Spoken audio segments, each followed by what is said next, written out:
To deal or not to deal? That is the question. The dealer button. Why the heck do we have this thing, and why are there blinds in the game of poker, and what does it mean for actually playing the game? I'm going to explain it all to you today. My name's Sean, this is Cards and Capital, and if it's your first time playing poker or you just want to refresh, I'm going to walk you through everything so you have a better understanding of how this works when you sit down at the table. Originally, these games were dealt player by player, and the deck would move around each hand, so each player would get a chance to deal. Now that wasn't a problem unless you introduce someone who can cheat. There are players who are known as card mechanics who can control a certain card in the deck. Maybe it's the ace of spades, and they can give it to themselves or to another player that they're working with. Commonly, it would be dealt to another player they're working with, and as a team, they would work to hustle players out of their money, making sure that the right players got the second best hand and that their player got the best hand each time. To deal with that, what they did is they brought in house dealers. So the house dealer would sit in the same spot, deal the hand and regulate the game, and they would work for the casino and not be associated, or at least they were not supposed to be associated with any of the players at the table. The idea being, if you have a neutral dealer that can be trusted, then it doesn't really matter who's dealing or whose turn it is to deal. No one's going to be able to take advantage of anybody else. So the dealer button was created, and what that did is it represented who would be dealing that hand. So if it was my turn to deal, the dealer button would be put in front of me. The house dealer would still deal out the deck and deal out the cards fairly, and that would allow everybody at the table to know that, hey, we can trust this person, but it is that individual with the dealer button who is representing the dealing, meaning the cards are going to start immediately to their left, like they're dealing the hand, and they're going to be dealt their cards last. The next question is, why do we have these blinds? What are they for? The blinds are just there to make the game interesting. Think about this. If there were no blinds in the game of poker, what would happen? If you take a second and think it through, there's really no incentive to get involved anymore. There's no money to steal. When we raise in the game of poker, let's say this is a common blind, $2, $5. There's $7 in the pot. So if I raise to something like $15, now I have the chance to win $7 by putting that money into the pot. There's an incentive for me to try to play a hand or to get involved.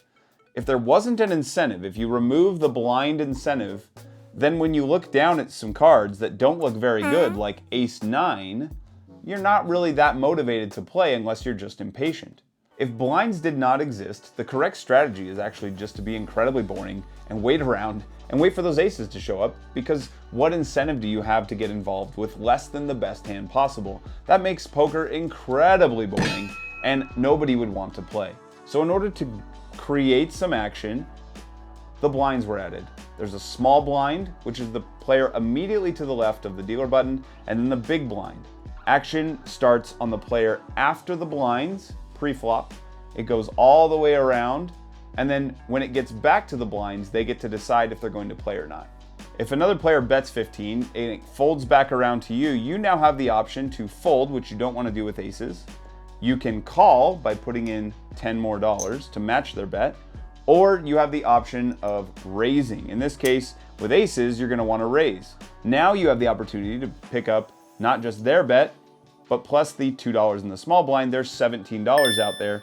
So let's say you raise it up to something like 60. Now your opponent, who might have weaker cards, let's say they have something like pocket kings, they might be interested in still playing, and they might either call you or raise again.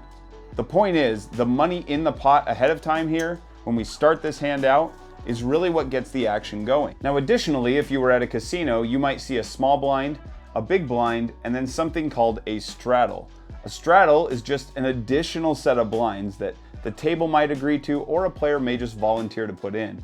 And really what it's intending to do is just make the game that much more interesting, right? There's more money to attack. Now, instead of $7, there's $17 that's committed to the pot before anything happens. So when a player gets dealt their hand, they have an even higher incentive to get involved because there's extra money to win. Now that you understand why the blinds are there, they're meant to increase the action in the game and get people interested in playing, there's another aspect that's really important, and this is how you can beat other players by understanding the blinds better than they do. Let me give you this example. I think it will best illustrate how you can think about the blinds in a way that your opponents might not. Think about being an NFL coach for a second. The league every year lays out a schedule, and they're going to say you get this many home games and this many away games. It's a set schedule. You would never choose to play away games if you had the choice to always bring teams in and play a home game. However, in poker, you do get that decision.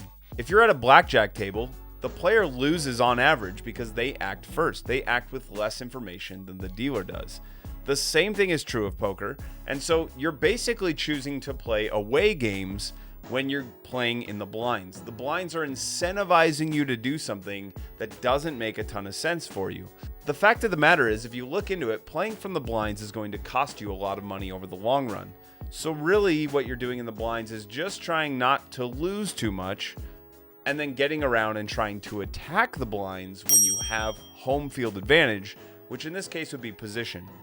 The most common mistake that people make when they're in the blinds is they view this as a discount. So let's say there's a raise to $15 out here by another player.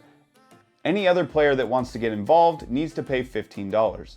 When it gets around to this player, they only owe $10 to match the bet. So what often happens is something like this. A player looks down at 10-7 offsuit in the big blind and they think, well, it's only $10 more. I already have $5 committed. I'm gonna go ahead and make the call because anything could happen. I could flop a straight, I could flop two pair. They're overcommitting chips in a situation where they're out of position, meaning that they will have to act first in the hand before their opponent does, which gives their opponent more information, and they're getting now involved with some cards that tend to make pretty weak hands. So these are going to lose more often than not, and it's really just an opportunity to lose more chips once you make a bad call and then continue to call and call and call all the way down with your medium strength hand. So the thing you want to do is when you can raise from a later position like the dealer position, and you're going to get a player to call you with a lighter holding from the big blind and then stick with you, when you make a pretty solid hand from the dealer button and you're playing against the big blind, you want to spend a lot of time trying to get value out of them, meaning that you're going to continue to bet with your strong hands, and they're probably going to be incentivized to stick around and call because now they're involved in the pot, and if they have any part of it, well, they didn't call for nothing. Now they have a piece, they're probably going to want to stick around. So in a quick conclusion here, when you're in the dealer button and these later positions close to the dealer button, you want to be attacking. If nobody has raised yet and you have decent cards, you want to be raising and trying to get the big blind to call you and then play a hand out of position with weak cards against you. That's a great way to make a lot of chips and to make a lot of money. Hopefully that helps you. I hope you found this helpful. And if you're new to the game and you're about to play something like Texas Hold'em and you don't really understand all the rules, I've made this video for you that walks you through it.